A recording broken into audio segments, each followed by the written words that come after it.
interrupt this programme to bring you a news flash from the City of London. The City of London is burning down. Many houses, shops, bridges and whole streets are ablaze, and Londoners are fleeing for their lives. We will have reports from across the city, starting with Darley, who's close to where the fire started in Pudding Lane. Darley. Thank you, Anna. I am standing here outside Thomas Farriner's baker's shop in Pudding Lane, where the fire is thought to have started. Conditions here are dreadful. I have seen people struggling to carry their possessions out of their burning homes, and confusion has filled the streets as quickly as the smoke and flames has. I have tried to snatch a few words with Mr. Farriner, the baker, but he is just too upset to talk. The rumours are that he forgot to clean his oven out properly, and some smouldering embers set some nearby firewood alight. The fire then spread very quickly, but it is thought that Mr. Farriner managed to rescue all his family from the flames. With that, it's back to the studio. The biggest problem for Londoners coping with the fire is that it has spread so quickly. To explain why this has been so dramatic, we turn to our engineering correspondent, Keris, who is standing on the bank of the River Thames. Keris, why has the fire spread so quickly? Well, Anna-Lee, there are many reasons why the fire has spread so quickly. The buildings here in London are mostly made of wood and are built very close together. So as soon as the bakery caught fire, the fire could spread very easily and quickly to the neighbouring houses. St Magnus's Church and most parts of Fish Street have burned already. My best friend Bernie has lost his entire house because he couldn't afford to make it from bricks. Within a very short time, whole streets have been consumed in the inferno.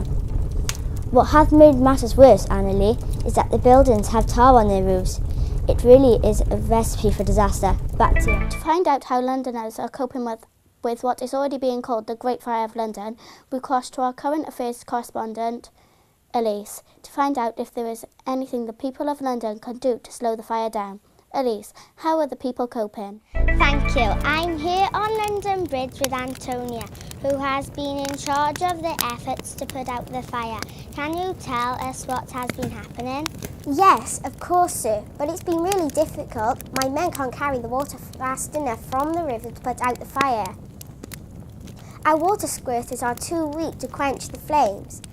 They're useless, and we have only got a few fire engine carts anyway. Everybody is trying to move their goods or fling them into the river or bring them onto boats. Poor people stay in their houses until the fire touches them. Then they run into the boats. I saw the fire rage in every way and nobody tried to quench it. In fact, the Mayor of London even said there was no problem at first because we are always getting small fires. If only some people would sacrifice their own houses and pull them down, then there would be gaps. Then the fire would not spread so quickly. So the advice from London Bridge is to pull down houses to save the city. Back to the studio. One of the main reasons for the fire spreading out of control today seems to have been the weather. We now cross over to Liam at the Weather Centre. Liam, how has the weather made it so easy for the fire to spread? Well, Anna-Lee, there has been no rain for several weeks, so London is very dry, I'm afraid. A strong east wind will continue to blow the flames across the city and will keep the fire burning for most of the day and through the night. Wind and fire is not a great mix, you know. The only real hope on the horizon is that the wind changes direction.